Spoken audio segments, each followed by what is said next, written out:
E aí pessoal, tudo bem até aqui? Vamos seguindo? Bom, chegou a hora de falar de ataque. O ataque, que é uma parte do jogo que muita gente gosta, né? Principalmente aqueles fominhas de bola, aqueles caras que adoram arremessar. Mas eu tô aqui para dizer o seguinte, o ataque não é a parte mais importante do jogo.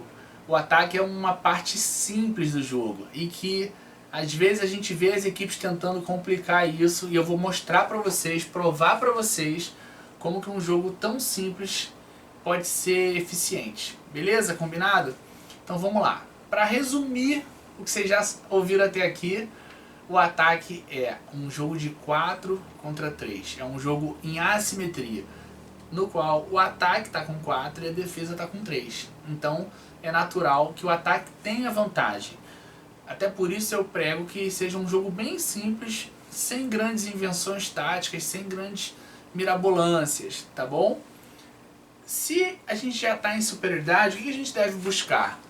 Busca da melhor situação possível para fazer um arremesso, certo? Se eu já tenho superioridade, é claro que eu vou tentar fazer com que o jogador mais bem posicionado para finalizar execute o arremesso. Faz sentido? Então vamos lá. Primeira coisa que vocês precisam entender para a gente começar a conversar são as posições. Eu falei rapidamente durante o vídeo lá da dinâmica do jogo, mas você precisa entender que a gente tem 4 posições de ataque.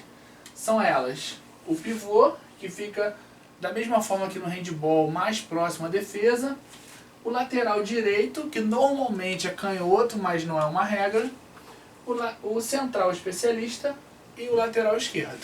São essas as 4 posições de ataque que a gente utiliza no handball. O especialista, ele pode estar em qualquer uma dessas 4, apesar de ser muito mais comum vê-lo na posição de central. Então no bonequinho aqui, a bolinha está amarela porque ela está vestida como especialista, que você já sabe que entrou no lugar do goleiro lá atrás. Vamos pensar juntos aqui. Qual jogador tem a maior probabilidade de fazer o gol nessa situação? Diz pra mim ou escreve aqui no comentário, reflete sobre isso. Quem tem mais chance de fazer gol? Quem está mais pelo meio da quadra, quem está mais pela lateral da quadra? Quem está como especialista ou quem está como jogador normal? O que vocês acham? Essa é a questão que deve permear a cabeça das pessoas enquanto estão jogando. Porque você sabe que tem um a mais. Então você sabe que se você der uma forçadinha, vai haver um espaço. A questão é, esse espaço que está ali é bom para você? É suficiente? É o melhor? Então essa é a grande sacada de pensar o ataque de forma bem simples. Mas entendendo o jogo bem basicamente, há 4 espaços para serem atacados, para 4 pessoas atacarem. Então há um espaço entre o defensor lateral e a linha, e outro espaço entre o defensor lateral e o defensor central.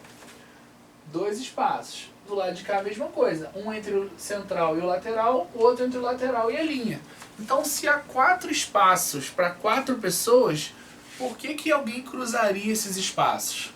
É muito mais simples cada um atacar ali no seu espaço, cada um no seu quadrado, e trabalhar a superioridade dessa forma. Então é assim que a maioria dos times faz, buscando cada um o seu espaço, tentando, com troca de passe de bola, com passes inteligentes, com inversões de bola, com movimentações simples, confundir a defesa e criar uma situação ótima de arremesso.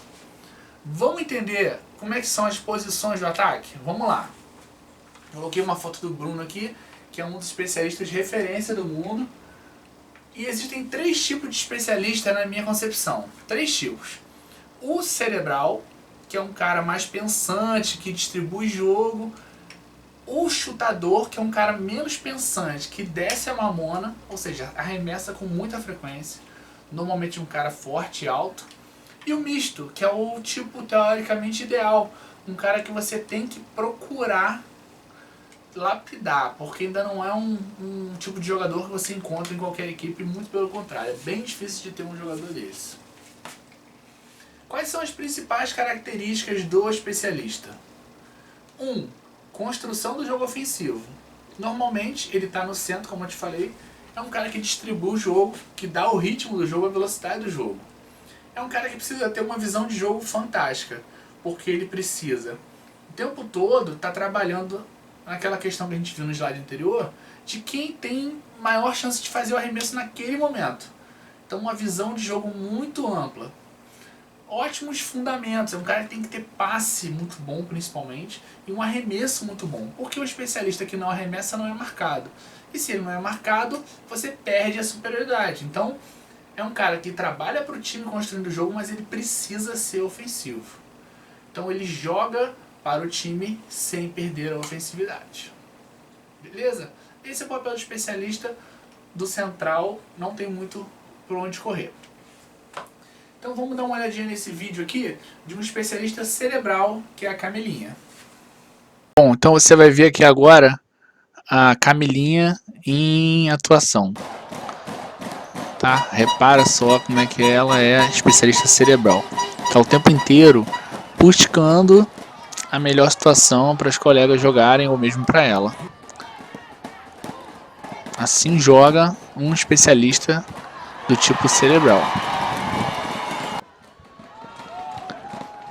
Criando soluções, cada vez uma solução diferente. É a pessoa responsável por cadenciar o jogo.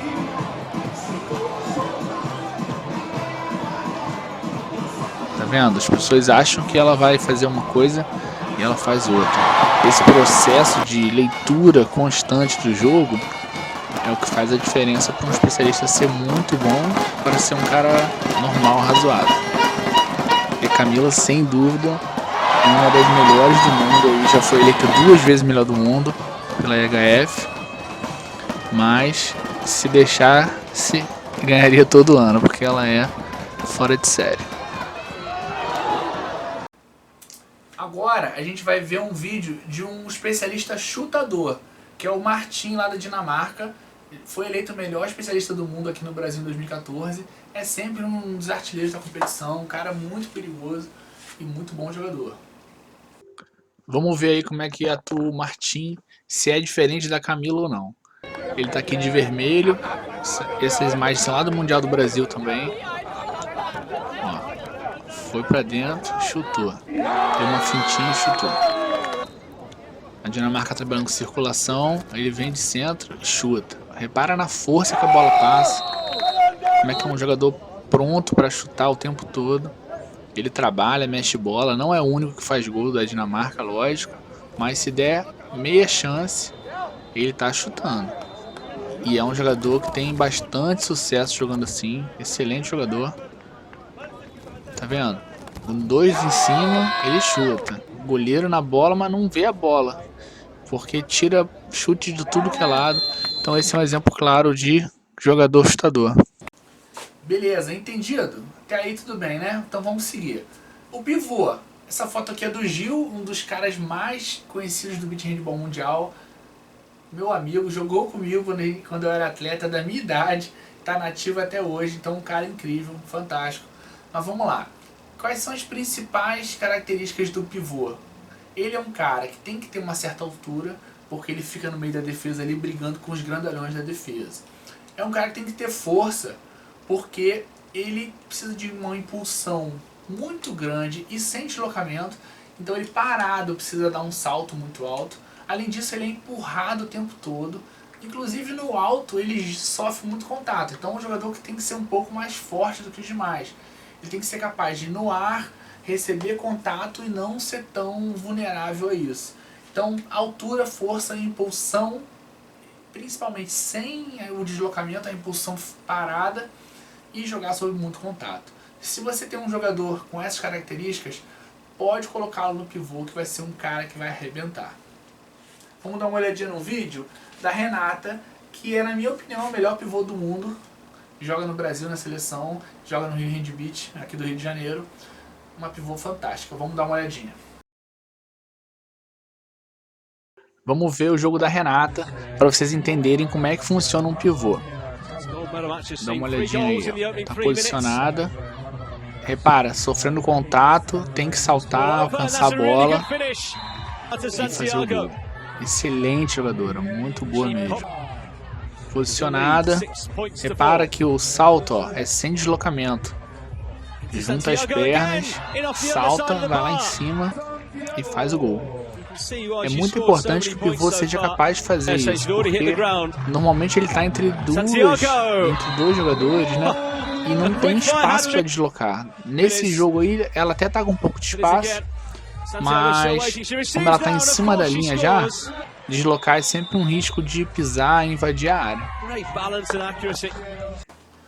Bom, agora vamos falar dos laterais. Falando do central, do especialista, falando do pivô, e vamos falar agora dos laterais, são os caras que jogam mais abertos. Vamos lá, as principais características de um lateral. Como eu te falei na última aula, ele pode ter que defender. Então atacar e defender é uma coisa relevante. Se o técnico optar na troca 3x3, 90% das vezes quem vai e volta é o lateral. Ele tem que ser um cara alto, porque se for receber uma aérea por cima da defesa, a bola vem muito alta, então ele tem que ter impulsão, mas a altura é muito relevante. Força, porque ele é um cara que chuta de muito mais longe que os outros, comparado com o pivô e com o central. O central às vezes pode chutar lá de fora, mas o pivô chuta de mais perto e o lateral é o cara que está chutando de longe e com bloqueio a maioria das vezes. Então a habilidade técnica é um requisito muito importante, sem falar na velocidade. Precisa ser um jogador rápido. Nessa foto aqui está o Juric, que é croata. Se você pegar qualquer jogo da Croácia para ver dos últimos anos, você vai vê-lo em ação e é realmente um jogador fora de série. É claro que no Brasil a gente tem muitos bons laterais também, excelentes, mas o vídeo que eu separei para vocês é da Maren, lá da Noruega, uma excelente atleta norueguesa. Dá só uma olhada. Separei para vocês aqui a atuação da Maren contra o Brasil na semifinal do Mundial de 2018. Repara que ela gira em cima da xepa, com a Ingrid no gol, uma das melhores bloqueadoras do mundo, uma das melhores goleiras do mundo, nível de dificuldade muito elevado. Ela consegue tirar e fazer uns golaços aí na gente. É realmente uma jogadora muito boa. Nessa outra tentativa ela foi para dentro em cima da Carol, recebeu um contato, foi 6 metros. Repare que é uma jogadora muito alta, muito forte e habilidosa tecnicamente. Então é a lateral ideal. Bom, o que eu preciso que você entenda na hora que você for construir a sua equipe? Essas características de cada posição são muito importantes. São, na verdade, o primeiro passo para formar uma equipe, tá? Lembra quem tem que ser o central, quem tem que ser o pivô, quem tem que ser o lateral e quem tem que ser o lateral. Com isso em mente, você vai poder pegar os atletas que você tem e moldá-los, transformá-los ou adequá-los a cada posição. Isso é o que eu queria falar na aula de hoje. A gente vai avançar bastante em ataque ainda, tá bom? Não se preocupe. Um grande abraço para você. Te vejo já já na próxima aula. Tchau, tchau.